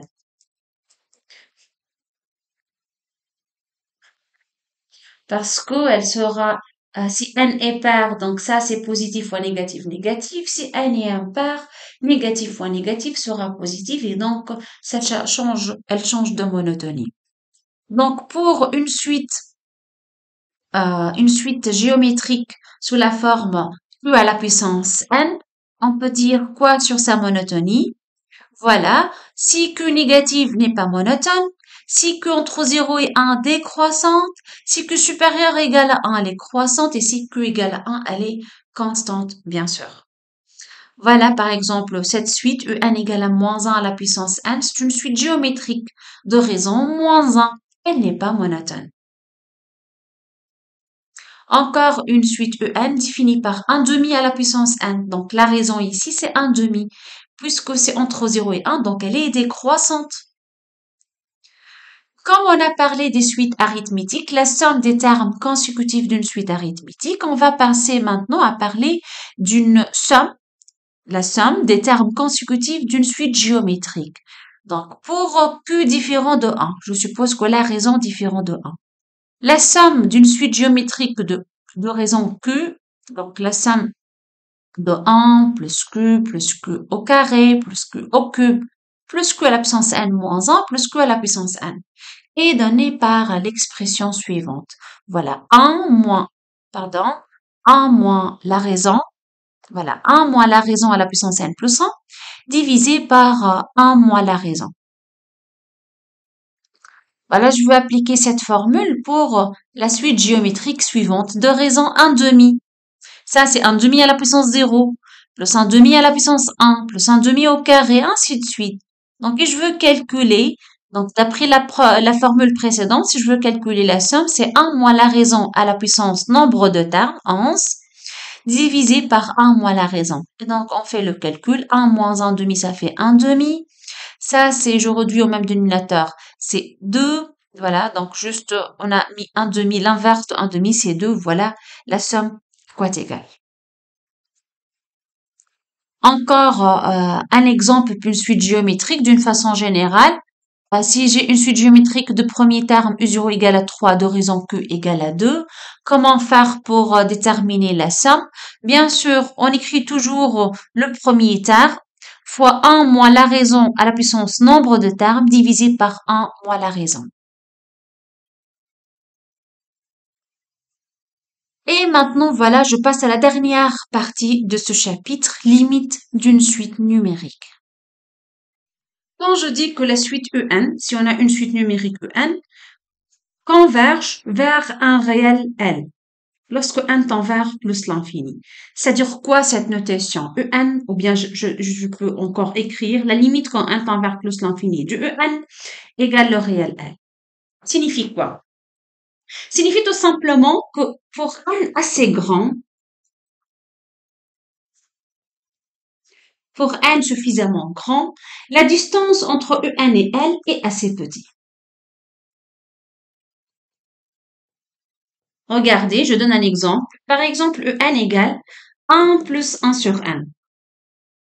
Donc, c'est clair ici que le premier indice, c'est n égale à 1. Je ne peux pas diviser par 0. Donc, on commence à partir de 1.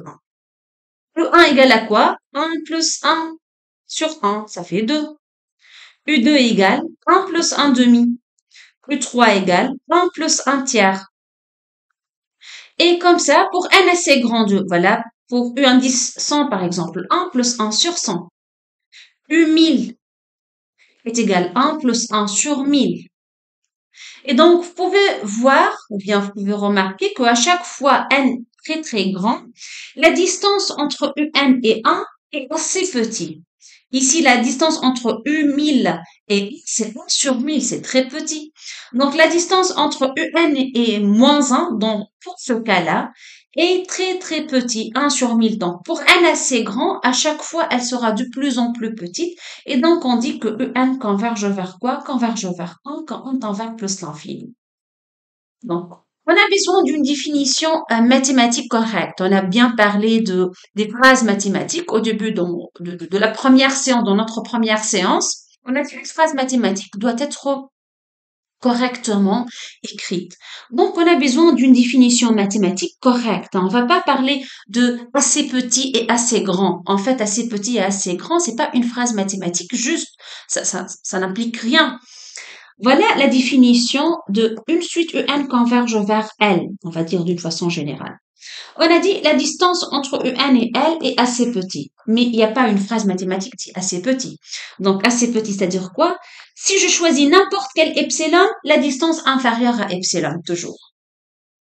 Donc, je choisis par exemple epsilon égale à 1 demi, la distance inférieure à 1 demi. Je choisis epsilon égale à 1 tiers, la distance inférieure à 1 tiers. Je choisis epsilon égale à 1 cinquième, la distance inférieure à 1 cinquième. Même, je peux choisir epsilon égale à 0,00001, la distance entre UN et le réel L inférieure à cet epsilon. Mais ceci, bien sûr, regardez, on peut avoir U0, ça U0. Donc ça, c'est la limite L. Ça, c'est U1, ça, c'est U2, ça, c'est U3, U4, U5, U6, voilà. Et donc, de plus en plus, les termes seront très proches de L. Donc, la distance entre UN et L inférieure à epsilon, mais c'est pas pour n'importe quel entier naturel. C'est pas à partir de 0, mais à partir d'un certain rang. Par exemple, à partir de n égale à 10, la distance, elle sera inférieure à epsilon. Donc, quel que soit epsilon, il existe un 0, un entier naturel, tel qu'à partir de cet entier naturel, la distance sera inférieure à epsilon. Voilà la définition mathématique pour la convergence d'une suite. Bon, elle est une phrase un peu, paraît qu'elle est un peu difficile, mais il faut bien la comprendre. Si je fixe n'importe quel réel positif, même petit, qu'on veut, à partir d'un certain rang, donc il existe un 0 à partir de 1, 0. Si n plus grande que 1, 0, c'est-à-dire voilà, à partir d'un certain rang, les termes seront comment? La distance entre les termes et L, la limite, est plus petite que l'epsilon déjà choisi. Donc voilà la définition mathématique. On dit qu'une suite UN converge si elle converge vers un réel L, c'est-à-dire pour n'importe quel epsilon choisi, à partir d'un certain rang, la distance entre UN moins L sera inférieure à epsilon. Et bien sûr, au lieu d'écrire toute cette phrase, on écrit tout simplement la limite quand n tend vers plus l'infini du UN égale à L.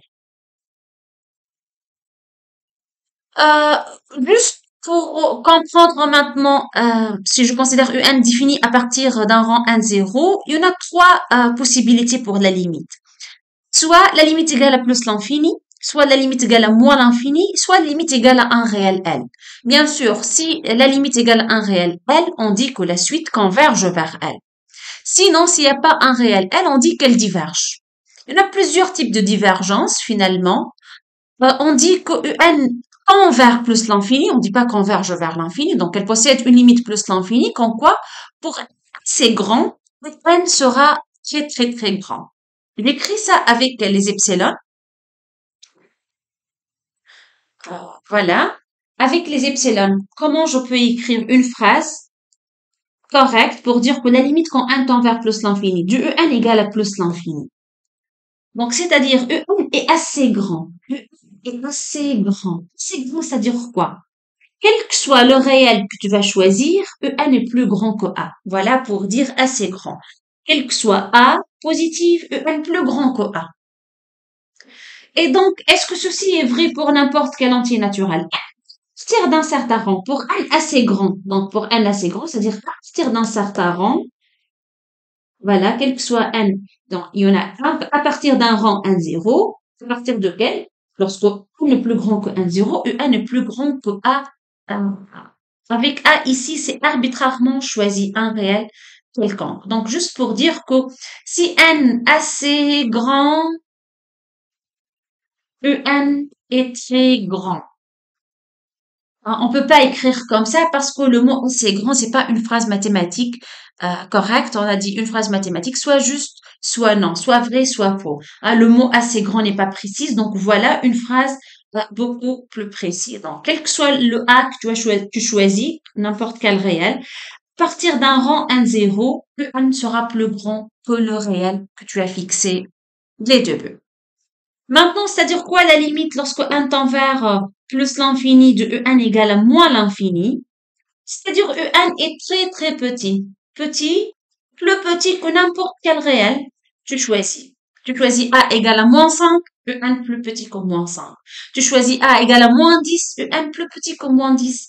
Tu choisis A égale à moins milliard, Un plus petit que moins milliard. Mais ceci, bien sûr, toujours à partir d'un certain rang pour dire que pour n assez grand.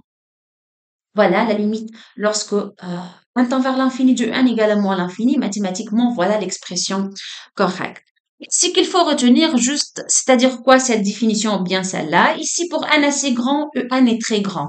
Ici, pour n assez grand, En est très petit. Et pour le troisième cas, voilà, ça à la limite lorsque n tend vers l'infini, En égale plus l'infini, ceci lorsque n tend vers l'infini, En égale à moins l'infini, et ceci pour dire que En converge vers un réel, c'est-à-dire la distance entre En et moins L est trop petit quand N est assez grand.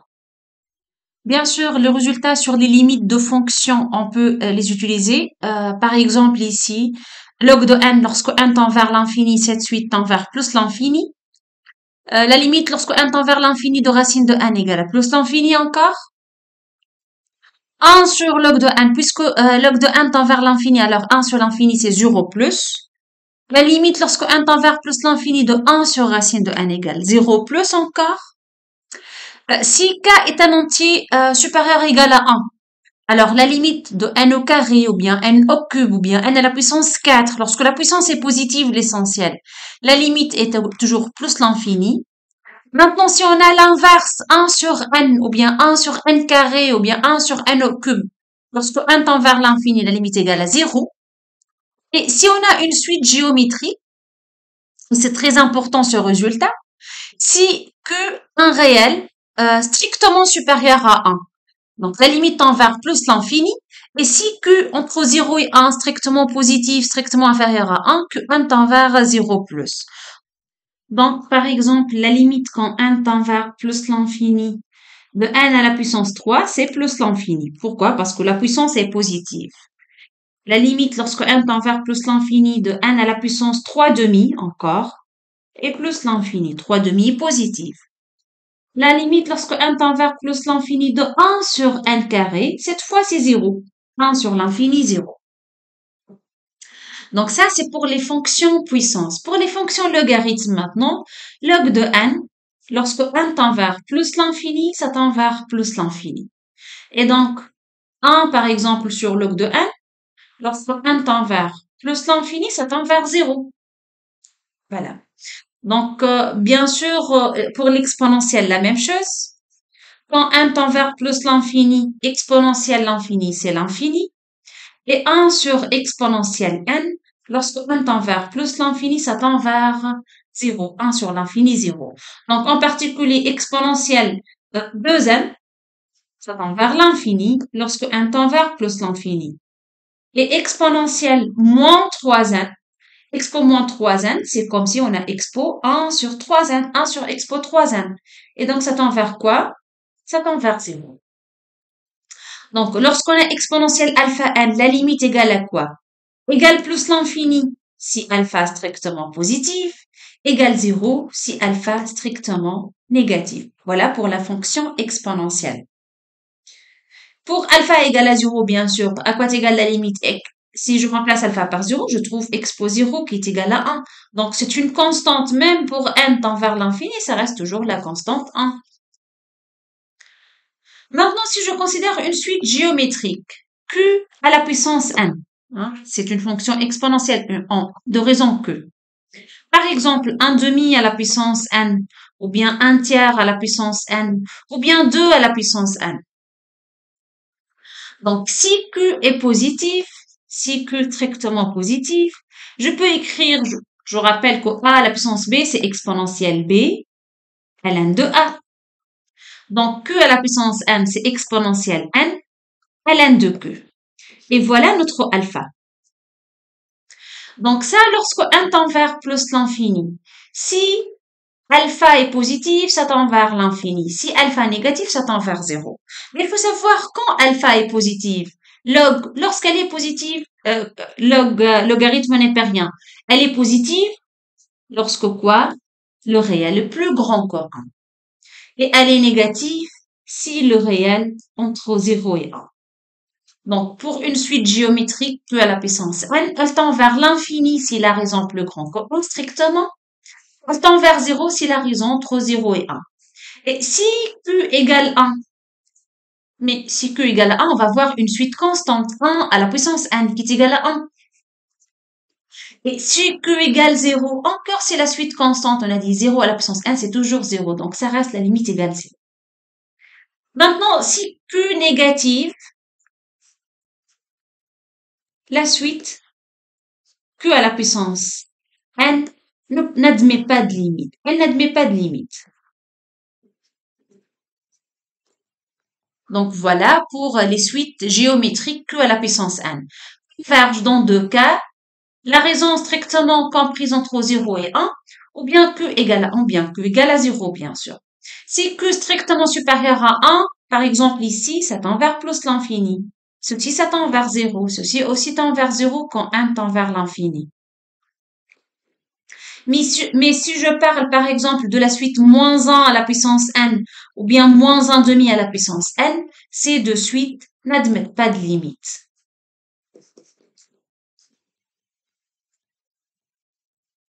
Pourquoi? Je considère, par exemple, cette suite moins 1 à la puissance n. U0 est égal à 1. U1 égale à moins 1. U2 égale 1. U3 égale à moins 1.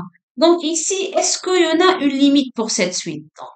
0, c'est égal à 1, ensuite moins 1, ensuite 1, ensuite moins 1, 1, ensuite moins 1, 1, ensuite moins 1. Donc même pour n assez grand, on ne voit pas un réel L tel que tous les termes s'approchent de L.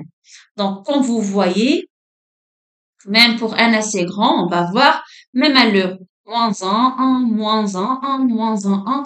Donc, on ne voit pas un réel L tel que tous les termes seront proches de L à partir d'un certain rang. Et donc, cette suite, moins 1 à la puissance n, n'est pas une suite convergente.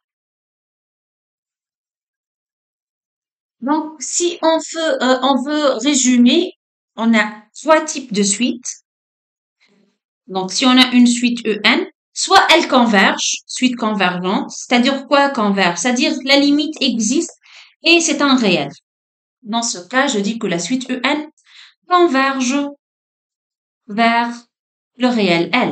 Donc ça, c'est le premier cas d'une suite convergente. Si notre suite EN égale à plus l'infini, ou bien égale à moins l'infini, dans ce cas, la suite diverge. Donc ça, c'est une suite convergente. Maintenant, je parle d'une suite EN ne converge pas, c'est-à-dire diverge. On dit que c'est une suite qui diverge. Bon. Quelles sont les suites qui divergent? C'est-à-dire la limite n'est pas un réel, donc la limite égale à plus l'infini, ou bien la limite égale à moins l'infini. Il y en a encore un troisième type pour les suites qui divergent, qui sont la limite de EN n'existe pas. Il n'y a pas de limite. Je peux pas écrire alors cette notation. On dit tout simplement EN n'admet pas de limite. Voilà, on écrit EN n'admet pas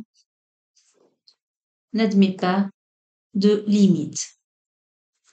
Donc, soit la suite EN est convergente,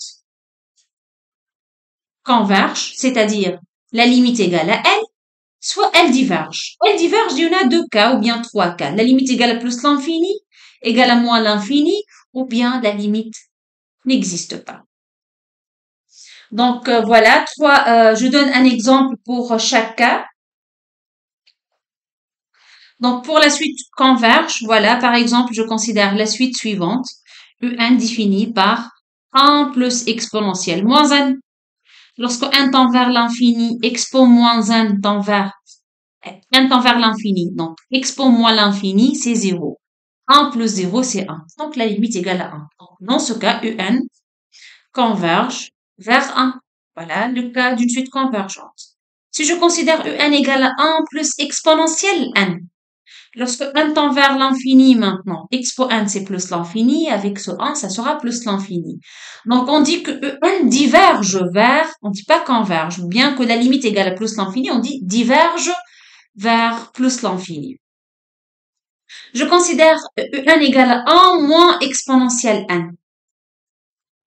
Dans ce cas, lorsque n tend vers l'infini, expo n tend vers plus l'infini, avec ce signe moins, ça sera moins l'infini pour plus une constante, ça reste toujours moins l'infini. Alors, je dis quoi? UN diverge vers moins l'infini.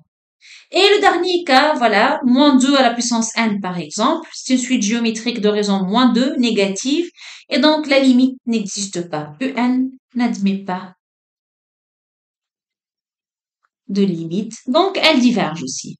Donc la divergence vers plus l'infini, la divergence vers moins l'infini, ou bien elle diverge parce qu'elle n'admet pas de limite.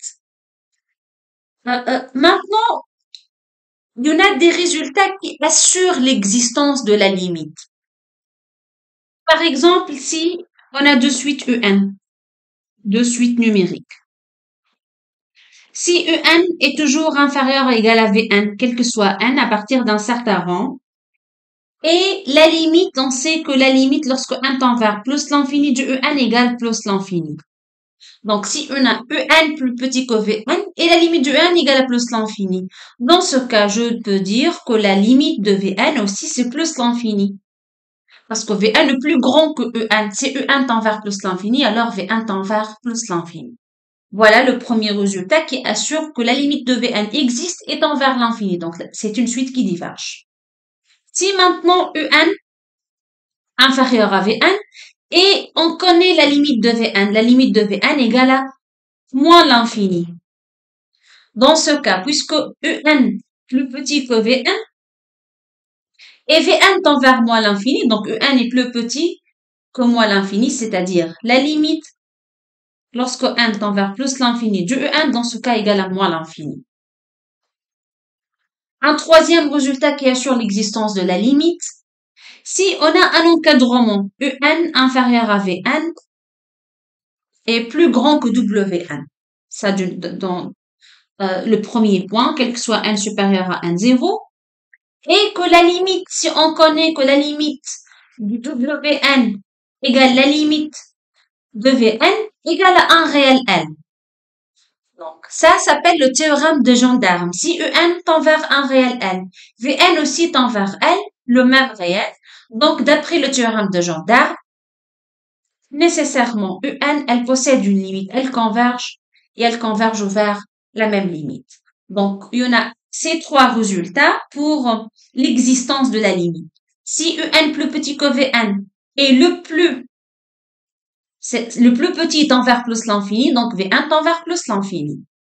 Deuxième résultat, En inférieur à Vn est le plus grand tend vers moins l'infini, donc En tend vers moins l'infini. Maintenant, le théorème de gendarme, si En est encadré entre deux suites, Wn et Vn, et les deux suites convergent et elles convergent vers la même limite, alors En l'est aussi. Maintenant, le dernier théorème pour l'existence de la limite, si En est croissante et majorée, elle est croissante et majorée, donc En converge. Donc, on doit déterminer à quoi est égale la limite, mais on sait d'après ce théorème que si En est croissante et majorée, elle converge vers un réel L. À déterminer. Si En est décroissante maintenant, elle est décroissante et minorée, alors aussi En converge. Cherchez sa limite.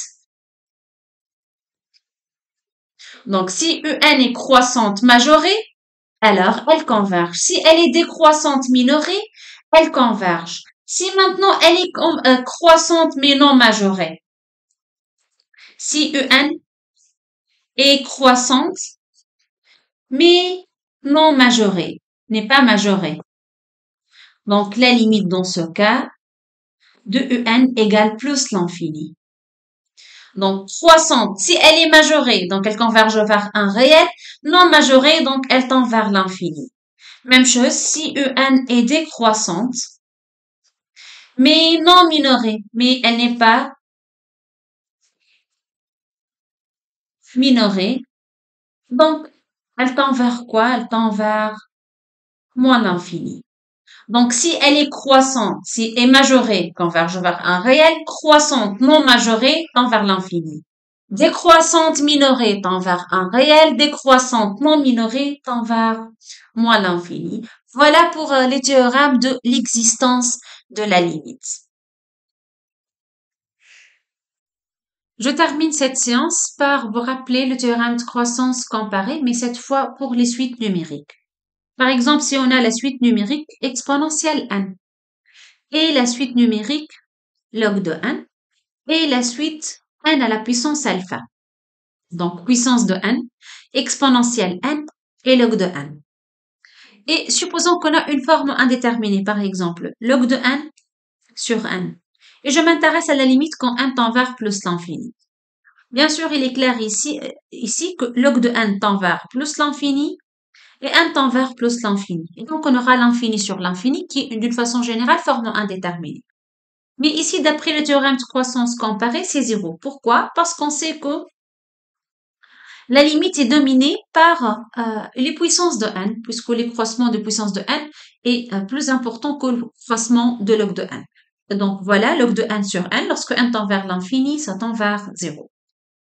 Si on a cette fois exponentielle n sur n, je m'intéresse à la limite quand n tend vers plus l'infini, c'est encore une forme indéterminée, plus l'infini divisé par plus l'infini. Mais ici, exponentielle a va dominer la limite, donc la limite égale plus l'infini. Bien sûr, lorsqu'on a log de n, par exemple, fois expo moins 1. Donc ça tend vers plus l'infini.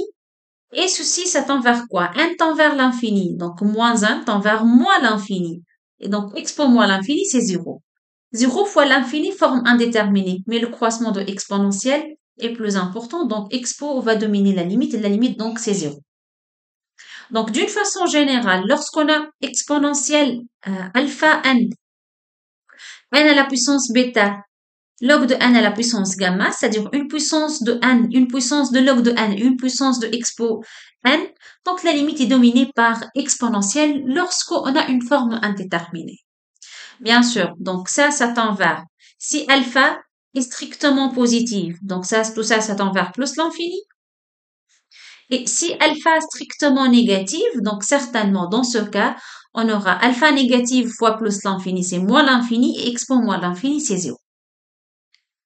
Et donc, si on a une puissance entre expo n et log de n, dans le cas d'une forme indéterminée, la limite est portée par exponentielle.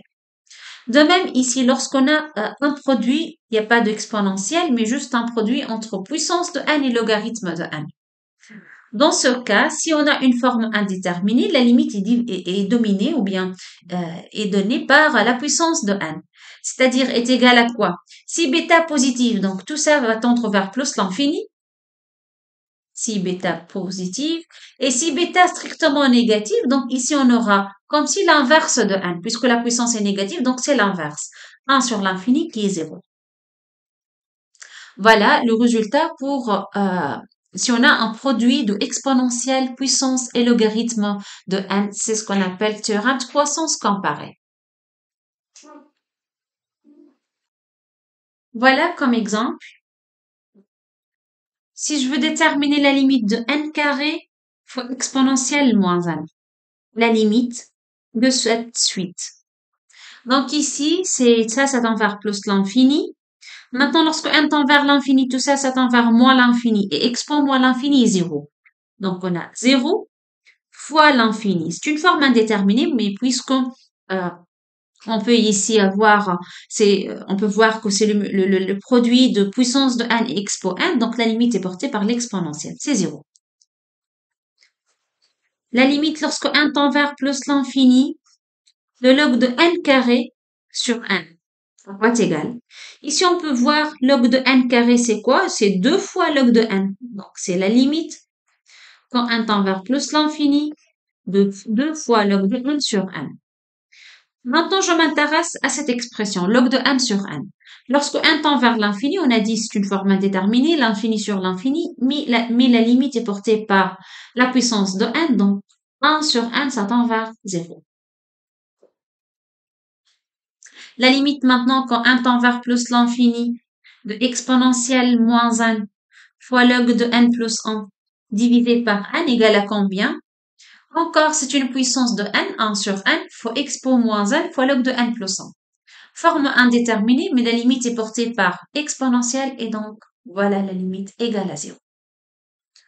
Donc, on s'arrête là pour cette vidéo. On a parlé de la définition d'une suite numérique. Donc voilà, on a vu qu'est-ce qu'une suite numérique. Deux exemples fondamentaux qui sont une suite géométrique et les suites arithmétiques. Et puis, on a parlé de la notion de la limite d'une suite. On a vu, on a plusieurs types de suites. Il y en a des suites qui convergent vers un réel. On a des suites qui divergent, mais pour la divergence, il y en a encore plusieurs types.